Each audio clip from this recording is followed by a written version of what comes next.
కలియుగ దైవం శ్రీ వెంకటేశ్వర స్వామి వారి దర్శనానికి భక్తులు ప్రతినిత్యం వేలాదిగా తిరుమల క్షేత్రానికి తరలివస్తున్నారు.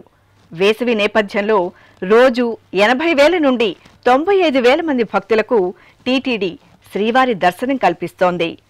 క్యూ లైన్లు, కంపార్ట్మెంట్లలో వేచి ఉండే భక్తులకు నిరంతరాయంగా అన్నపానీయాలు పంపిణీ చేస్తున్నారు. టీటీడీ ఉన్నతాధికారులు, సీనియర్ అధికారులు వివిధ ప్రాంతాల్లో భక్తులకు అందుతున్న సదుపాయాలపై స్వీయ పర్యవేక్షణ చేస్తున్నారు. వేచి ఉండడం భక్తులకు ఒక పరీక్ష అయితే టీటీడీకి కూడా విషమ పరీక్షే.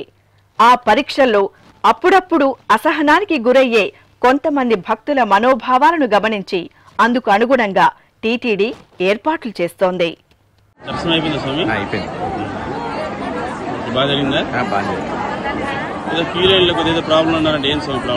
క్యూ లైన్లో ప్రాబ్లం లేదు సార్. నాకు ఉదయం నుంచి కొంచెం ఫీవర్గా ఉంది సార్. ఫీవర్గా ఉండడం వల్ల కొంచెం ఫుడ్ అది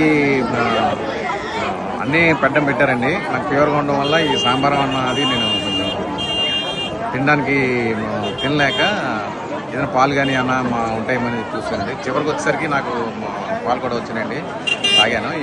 ఈ టైంలో కొంచెం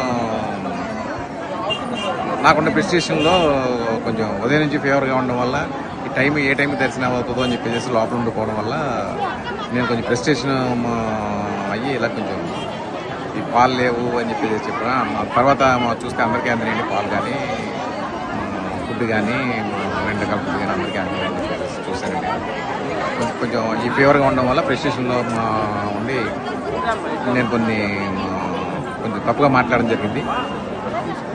ఫుడ్ అందరికీ ఇక్కడ ఆ తర్వాత తెలుసుకుంటే ఈరోజు 1,00,000 మంది పైగా భక్తులు వచ్చారని చెప్పేసి తెలిసిందండి. నేను కూడా రియలైజ్ అయ్యాను. అటువంటిది అలాగే ఇటువంటి పవిత్రమైనటువంటి దేవాలయంలో నేను ఈ విధంగా మాట్లాడటం నేనే ఎంతో శోభకు కూడా గురవుతున్నాను.